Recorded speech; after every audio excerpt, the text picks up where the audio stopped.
Hello, welcome back to Business Byte with a Y, because we're modern. Today we'll be analyzing Trump's tariffs and what they mean for you and me. If you've never really thought about tariffs, how they work, and how they affect you, now is the time. So make sure to subscribe and don't go anywhere. What is a tariff?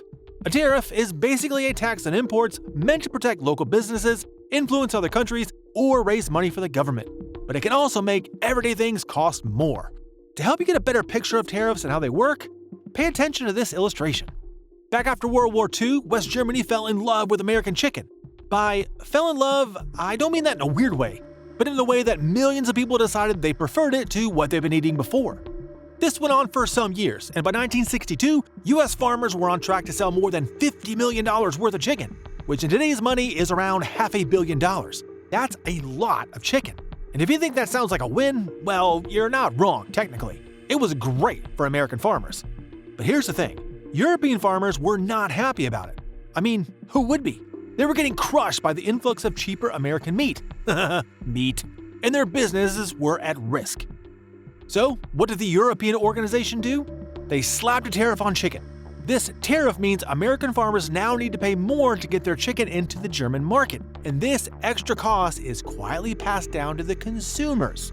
Soon after the tariff, a 5-pound chicken that cost $1.60 jumped to $2.25. Guess who's paying the extra 65 cents for their chicken?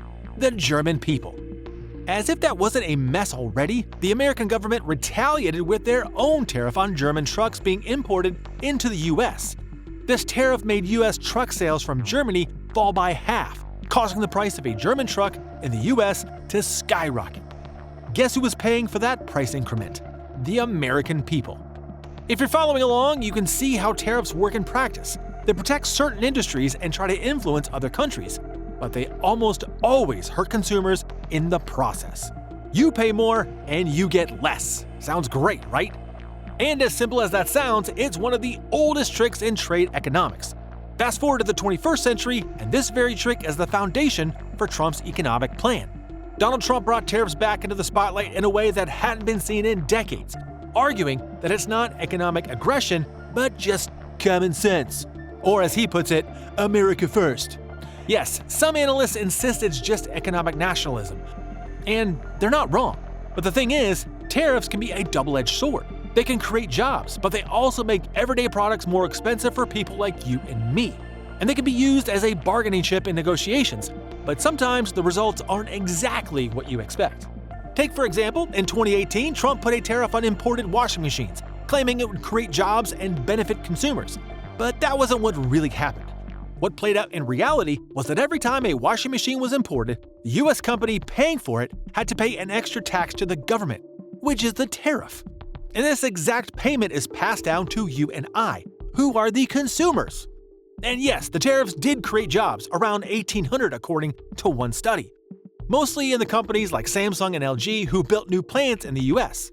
However, consumers paid a lot more for their washers and dryers, roughly $1.5 billion extra, which comes out to about $815,000 per job created. That's not exactly a bargain, right? It's a bit of a cliche to say tariffs create jobs because they do, but the cost per job is astronomical. And Trump argued that this could be used to offset tax cuts for Americans. But if the cost of everything you buy goes up, is it really a tax cut? Tariffs affect everything from steel and aluminum to electronics, toys, and even food. And here's the thing that most people don't realize. Once a tariff is in place, it tends to stick around. This is because domestic companies benefit from less foreign competition, and politicians often don't want to remove them for fear of upsetting industries or losing leverage in future negotiations. Remember earlier I mentioned the chicken war? Well, 60 years later, there's still a 25% tariff on German trucks, even though US chicken farmers no longer care about selling in Europe. And that brings us to what's actually happening with tariffs in recent months. The Trump administration slapped a very high tariff on foreign imports, especially on Chinese imports from China. In some cases, tariffs on Chinese products reached as high as 125% or more, and tariffs on many other imports averaged around 18 to 27%, the highest levels since the 1930s. Now, that's huge by any measure. However, it's not only the US that has the power to impose tariffs. When the US raises tariffs, countries like China, the European Union, Canada, and Mexico often respond with their own tariffs on American exports. Retaliation is almost guaranteed, and it matters because when foreign nations place taxes on U.S. goods, American farmers, manufacturers, and exporters can lose sales overseas. So, not only do imported goods become more expensive here at home, but American goods can become less competitive abroad. That's the true double-edged sword of modern tariff policy. Economics and independent research groups have tried to estimate what this all means for U.S. families. One estimate suggested the typical American household could lose the equivalent of around $2,700 to $4,700 in buying power due to tariff-related price increases and inflation. What's more, tariffs can actually shrink the overall size of the economy over time.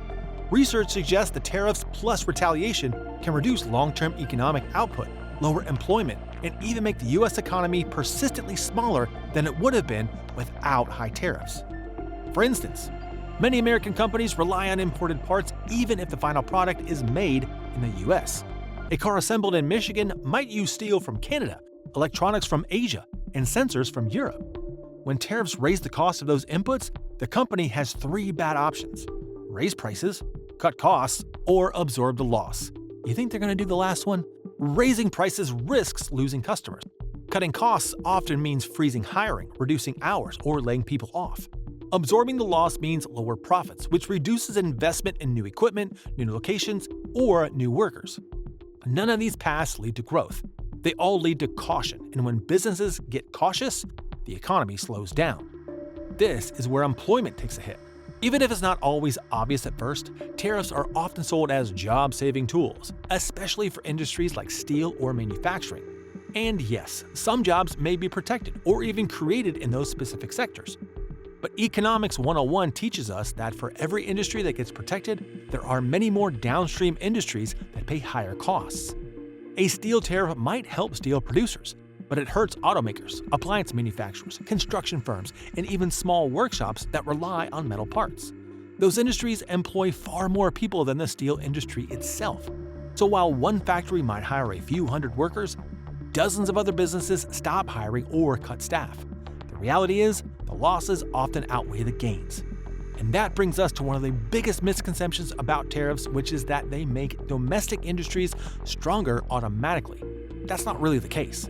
They can protect certain businesses, yes, but at what cost? The overall economy often loses efficiency. And when consumers spend less, businesses invest less, and exports decline. The total amount of goods and services produced in the country goes down. That's what economists mean when they say tariffs can shrink the overall size of the economy over time. So the bottom line is that tariffs are powerful, but messy.